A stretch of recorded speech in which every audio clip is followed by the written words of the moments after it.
تو اب ایک تو سچوں کا ساتھ ہو گیا، دوسرا تیسرا کیا، چار پانچ تو میں بیان کر چکا ہوں نا۔ اب اس کے بعد جو سب سے امپورٹنٹ چیز ہے وہ کیا ہوتی ہے؟ وہ ہے صحبتیں، زور سے بولو، ڈرتے کیوں؟ کلاس میں کیا پیچھے بیٹھا کرتے تھے کیا؟ ہاں اچھا، ہم کلاس میں سب سے آگے بیٹھتے تھے اور سب سے پہلے ہاتھ اٹھاتے میس۔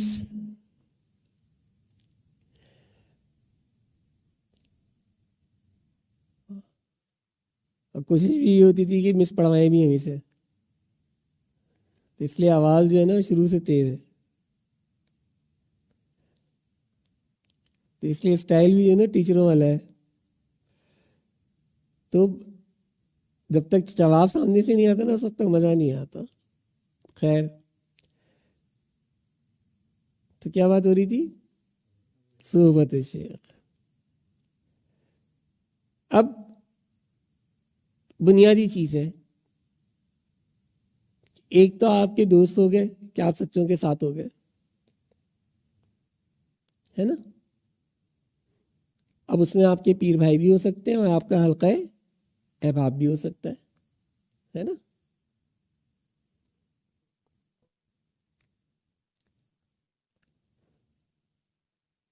اب صحبت شیخ جب تک اختیار نہیں کریں گے اس وقت تک بہت سے معاملات جو ہیں وہ ممکن نہیں ہو سکتے،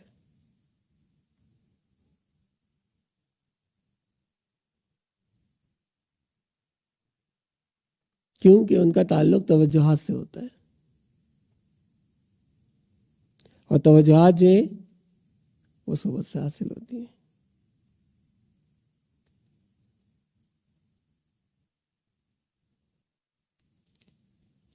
اور صحبت کا یہ حال ہے جو آپ دیکھ رہے ہیں ابھی ماشاء اللہ۔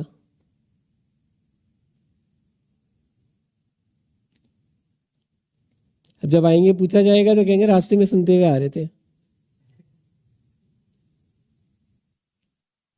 مطلب لائیو جانے کا سب سے بڑا نقصان یہ ہے کہ گھر سے اس وقت نکلتے ہیں کہ جب پروگرام شروع ہوتا ہے، تو وہ پورے راستے ہم لائیو سنتے ہوئے آ رہے ہوتے ہیں، تو ختم ہونے سے پہلے ہم یہاں پہنچ جاتے ہیں، شرکت تو ہو گئی، صحبت حاصل ہو گئی۔ لیکن اتنی دیر بیٹھ کے جو توجہات والا معاملہ ہوتا ہے وہ کہاں گیا؟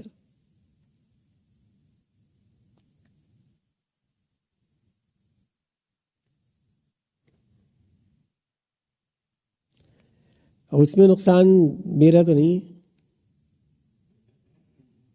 نقصان اسی کا ہوگا کہ جو ایبسنٹ ہوگا، جو جتنی کلاسیں بنک کرتا ہے وہ اتنے ہی اس سبجیکٹ میں ویک ہوتا ہے۔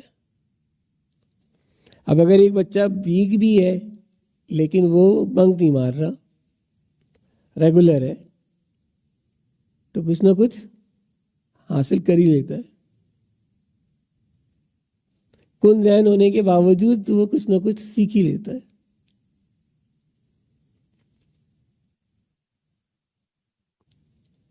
اور اچھے سے اچھا ذہین طالب علم بھی ہو اور بنک کرے تو جو کچھ اس کے پاس ہوتا ہے وہ بھی بھول جائے گا، ضائع کر دے گا۔ ہے ہمارے پاس ایسے ماشاء اللہ جو ضائع کر چکے ہیں۔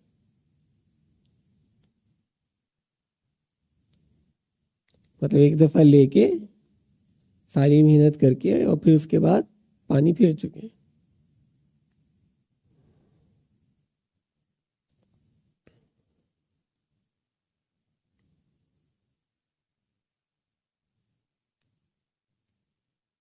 تو مطمئنہ سے امارہ میں آتے ہوئے دیر نہیں لگتی کہ تم یہ کبھی سمجھو کہ تم مطمئنہ پہ آ گئے تو امارہ پہ واپس نہیں آؤ گے۔ مطمئنہ پہ تو زیادہ جا کے باہر کرے گا، امارہ پہ تو تمہیں اس نے فری چھوڑا ہوا ہے کیونکہ تم خود ہی چل رہے ہو. لوامہ پہ تم ڈاواڈول ہو رہے ہو, کبھی رائٹ جاتے ہو, کبھی لیفٹ جاتے ہو, کبھی رائٹ جاتے ہو, کبھی لیفٹ جاتے ہو. لیکن پریشانی تو اس کو راضیہ اور مرضیہ والوں کے اوپر ہے, مطمئنہ والوں کے اوپر ہے. تو محنت وہ وہاں کر رہا ہوتا ہے, نفس بھی وہیں زور لگا رہا ہوتا ہے اور شیطان بھی وہیں زور لگا رہا ہوتا ہے. تو جہاد اکبر والا جو معاملہ چل رہا ہوتا ہے وہ وہاں چل رہا ہوتا ہے.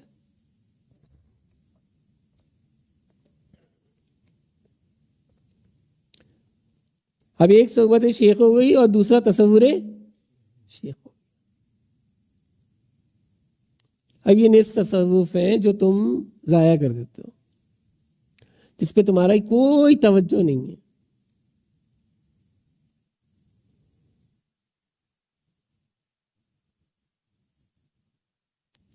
تم دنیا کے کسی کونے میں بیٹھ جاؤ, لیکن اگر تمہارا تصور شیخ مضبوط ہے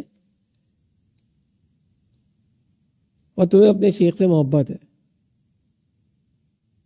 محبت نہیں بلکہ عشق ہے, تم تصوف کی منازل طے کر لو گے, تمہارے لیے کوئی مسئلہ نہیں ہے. تمہارا صادق اور عاشق ہونا ضروری ہے.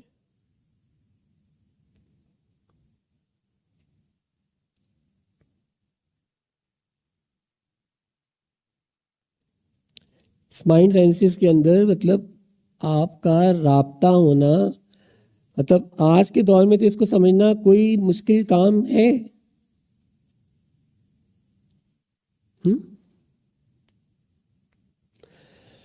نہیں تو ایک انگلش مووی لوسی کے نام سے سرچ کر کے دیکھ لینا, کبھی اس کو ٹائم ملے تو کوئی دیکھنا چاہے تو اس کو دیکھ لے, تو اس کو اندازہ ہو جائے گا تھوڑا سا کہ ماڈرن سائنس جو ہے وہ یہ کہتی ہے کہ آپ 10 to 12% of utilization of brain میں یہاں تک ترقی کر کے آئے.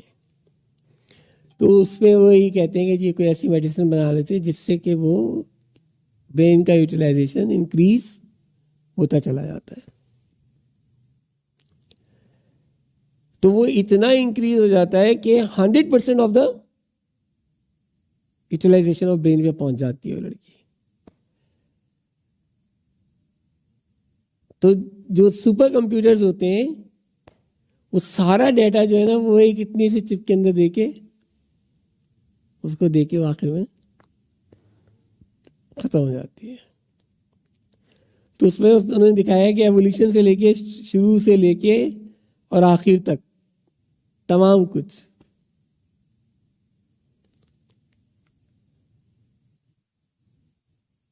مطلب she was in South Asia, تو وہ امریکہ میں کسی پروفیسر سے رابطہ کرتی ہے کہ میرے ساتھ اس طرح سے ہوتا ہے, میں پہلے سے چیزیں دیکھ لیتی ہوں اور کیسے پتہ چلتا ہے. تو وہ اس کو بتانے لگتی ہے کہ تمہارے رائٹ پہ یہ کھڑا ہوا ہے, لیفٹ پہ یہ ہے, مجھے صاف نظر آ رہا ہے. At that time she was only 30%.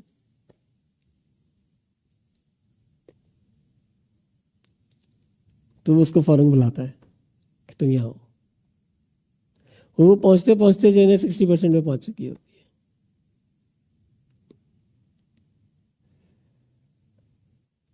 تو یہ تو ایک مائنڈ سائنسز کے لوگوں نے ایک تجربہ کر کے صرف تجرباتی تخلیقی سوچ ہے اپنی وہ بیان کی ہے.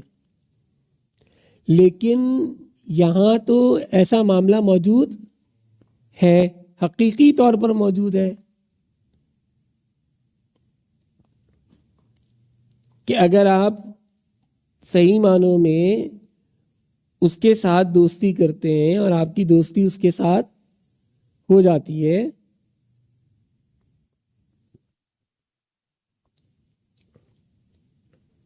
تو اس کے بعد آپ کا برین جو ہے اس کا یوٹیلائزیشن بڑھ جاتا ہے.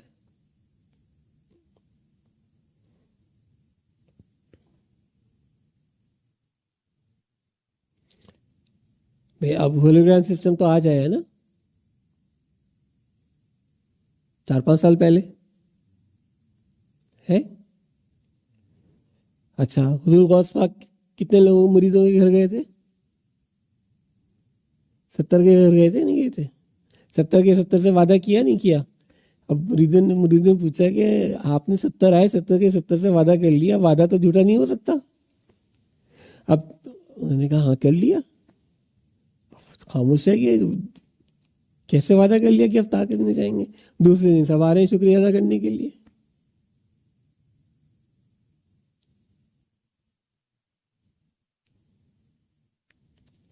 اب سمجھ میں آتی ہے نا، پاسبلٹی تو ہے یا نہیں ہے؟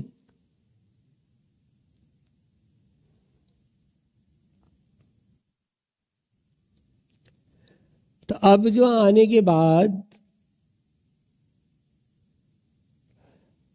جو بھی اپنے کمالات دکھائے آسمانوں کے اوپر، ٹھیک، تو اس کو جو ہے وہ تم نبی تو سمجھ نہیں سکتے. اپنا مسایا، تمہارا مسایا وہ نہیں ہو سکتا. تمہارے لیے وہ کچھ بھی کر لو، کیا ہوگا؟ دجالی ہوگا. یہ ساری پریپریشن وہ کس کے لیے کر رہے ہیں؟ اپنے مسائل کے لیے کر رہے ہیں. جتنی سائنسی ترقی کر رہے ہیں وہ کس کے لیے کر رہے ہیں؟ اپنے مسائل کے لیے. کہ ایٹ اے ٹائم جو ہے نا، وہ ایک وقت آئے گا تم دیکھنا ہے کہ تھرو آؤٹ دا ورلڈ جو ہے وہ پورا آسمان پہ نظر آئے گا، اور سارے آسمان کے لوگ جو ہیں وہ ایٹ اے ٹائم اس کو دیکھیں گے بھی اور اس کو سنیں گے بھی. پاسبلٹی ہے یا نہیں ہے؟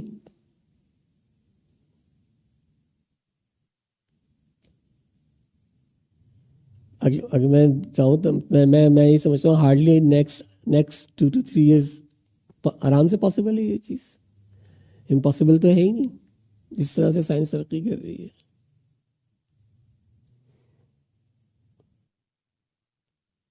تو اب تم یہ سمجھو کہ جناب میرا پیر جو ہے وہ تو کراچی میں بیٹھا ہوا ہے، میں امریکہ میں بیٹھا ہوا ہوں یا آسٹریلیا میں بیٹھا ہوا ہوں یا کینیڈا میں بیٹھا ہوا ہوں، تو وہ کیسے مجھ سے رابطہ کر سکتا ہے، کیا کر سکتا ہے اور کیا نہیں کر سکتا؟ تو بیٹا ذرا کوشش کر کے دیکھ لو. نہیں تو آزما کے دیکھ لو.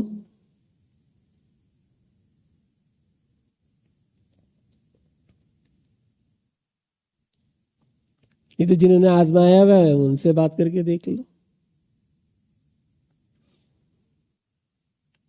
لیکن میں نے کہا نا، شرط ہے کہ تمہارا صادق اور عاشق ہونا ضروری ہے.